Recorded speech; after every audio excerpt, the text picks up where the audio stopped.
Today we are going to see GFG problem, exactly one swap. Given a string is return the number of distinct strings that can be obtained by exactly one swap of two different indices. So ideally the problem asks us to capture the number of distinct strings after swapping two indices in that string. So let's go to example geek.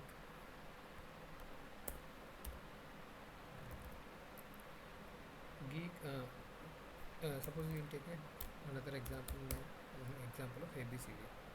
Okay, suppose if I swap 0, first I will consider swapping 0th index every time.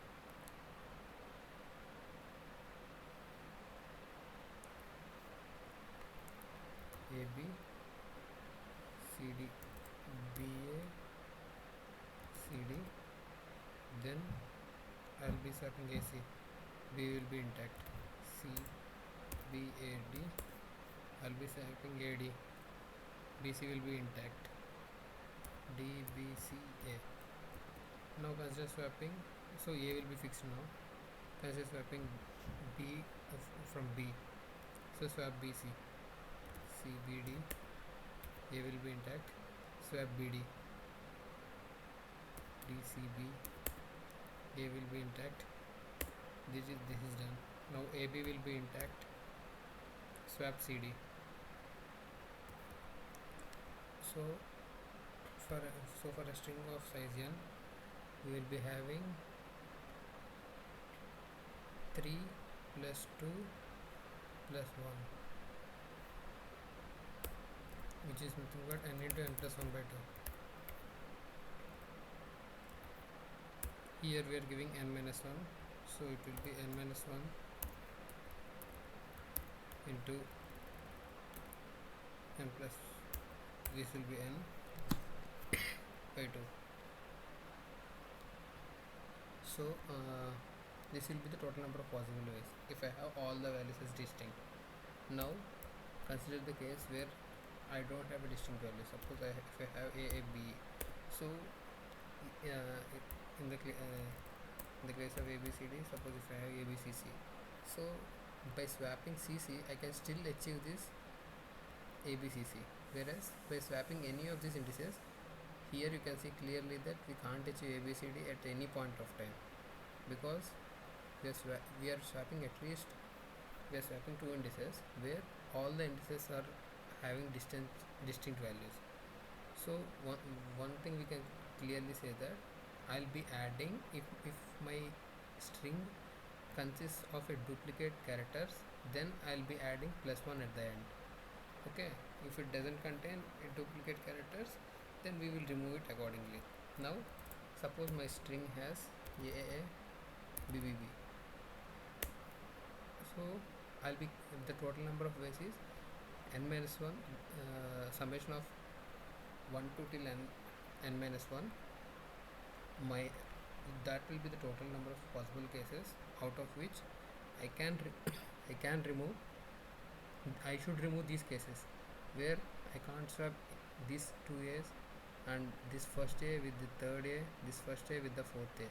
That kind of cases I need to remove. So every time I'll be capturing what is the total number of characters, frequency of the characters, and I'll remove them one by one from the total. Let's code it.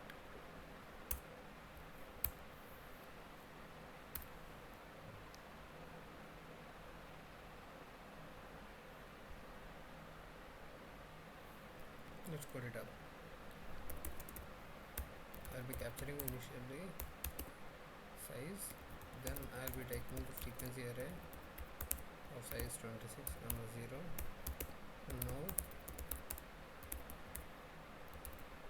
I'll be adding this, I'll be capturing the frequency of each element. Now I'm done. I'm done with that. So initially I have my value. Initially I am assuming that all the indices are different. So total will be 1, and I'll be adding total plus equal to get sum of n minus 1. I'll say you suppose think that get sum will give me the value of n into n plus 1 by 2.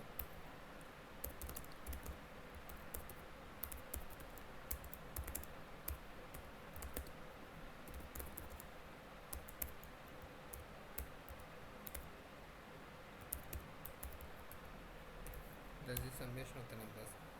Now I need to check for each frequency. So if my frequency is 1, should I consider that? No. So go through each frequency. Now if my frequency is less than or equal to 1, then don't do anything, just go to the next frequency value. Then we can say that so we will keep a flag saying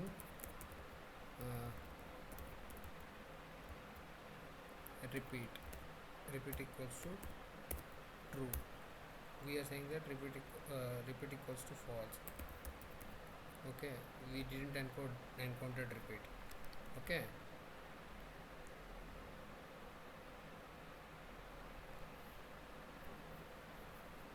then I'll say once I encountered repeat, I'll say that repeat is equals to true, and I'll remove those many number of operations from the current total. Okay, I removed those number of operations. Then if repeat happened,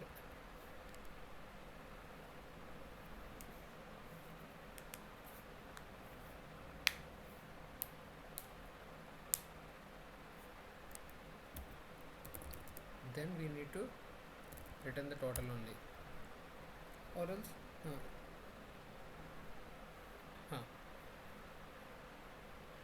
if repeat happened, then we need to return the total, because like we are able to achieve that guy. If repeat didn't happen, then return the total minus 1. Let us run this thing.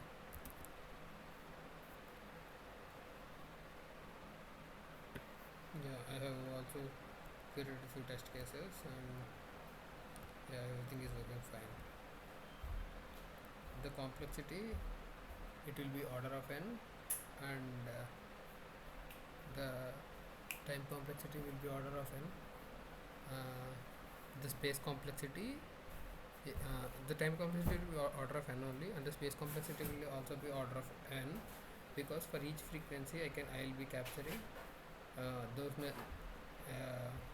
each frequency, for each character I am capturing the frequency, so the time and space complexity will be order of n. Thank you.